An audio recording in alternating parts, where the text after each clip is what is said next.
Mon nom est Alexandre Guay, je suis professeur de philosophie des sciences naturelles, en particulier sciences physiques et biologiques, et de philosophie analytique à l'Université catholique de Louvain. Mes recherches s'inscrivent dans l'Institut supérieur de philosophie, même si j'ai de nombreuses collaborations avec des collègues ailleurs dans l'université. J'enseigne la théorie de la connaissance, c'est-à-dire comment on fait confiance à quelqu'un qui nous dit quelque chose, par exemple. Est-ce qu'on peut savoir à partir d'un témoignage? J'enseigne aussi de plus en plus l'éthique des sciences et technologies. Je ne fais pas de recherche en éthique, mais j'enseigne l'éthique des sciences et technologies chez les ingénieurs, à la faculté ici. Le domaine de recherche, c'est la philosophie des sciences et la métaphysique, dans la mesure où la métaphysique touche aux sciences contemporaines. Je travaille essentiellement sur les sciences contemporaines. Je fais un peu d'histoire des sciences, mais je ne fais pas d'histoire de la philosophie, donc je travaille sur la physique contemporaine et la biologie contemporaine, c'est-à-dire très contemporaine. Et donc, typiquement, je m'intéresse à des questions philosophiques traditionnelles, mais à la lumière des sciences d'aujourd'hui. Par exemple, qu'est-ce que l'individualité maintenant qu'on a la théorie de l'évolution? Qu'est-ce que le temps et l'espace maintenant qu'on a la physique quantique? Qu'est-ce que la causalité maintenant qu'on a un monde indéterministe?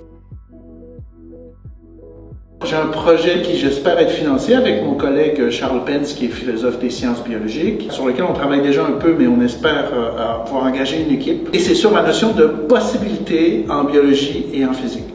Alors, on demande souvent aux scientifiques, pas juste de nous dire comment le monde est, mais aussi qu'est-ce qui est possible et impossible. Par exemple, est-ce que le voyage dans le temps est possible? Et un physicien pourrait dire non, il est impossible pour telle raison. Sur quelle raison se base-t-il ou se base-t-elle pour dire quelque chose est possible ou impossible en science, à partir de l'autorité de la science? Est-ce que c'est une autorité d'une autre forme? On espère un assez long projet sur comment on modélise ce qui est possible en biologie ou en physique.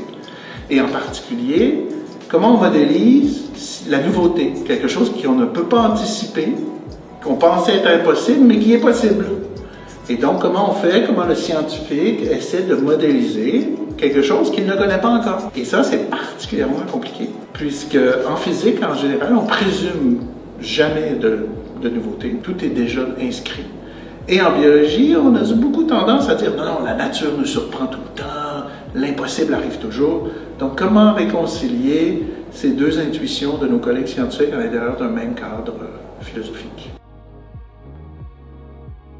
J'ai un projet de collaboration avec une collègue à Taïwan, à l'ancienne université Yangmin University, en philo de l'esprit, c'est-à-dire on travaille, pour le rendre concret, on essaie de comprendre comment l'esprit survient ou surgit des neurones. C'est-à-dire, c'est un travail qui se fait en collaboration avec nos collègues en psychologie et en neurologie. Dans quelle mesure on peut réduire l'esprit à l'activité des neurones, ou l'activité des neurones, quand elles sont nombreuses, crée quelque chose de nouveau. On revient un peu à la notion de possibilité. Quelque chose de surprenant. Et si oui, comment ça fonctionne? L'avantage de nos collègues taïwanais, c'est qu'ils ont aussi des apports de la philosophie chinoise et de la philosophie occidentale et des neurosciences. Qu'est-ce que je pourrais conseiller à des étudiants qui s'intéressent à la philosophie? Je leur conseillerais d'abord de peut-être ne pas se limiter qu'à la philosophie, peut-être penser à des études mixtes, parce que la philosophie, elle s'alimente du fait que vous travaillez sur autre chose. La philosophie toute seule, c'est un peu triste, mais la philosophie droit, la philosophie sciences humaines, la philosophie psychologie, la philosophie et sciences naturelles, la philosophie et le climat.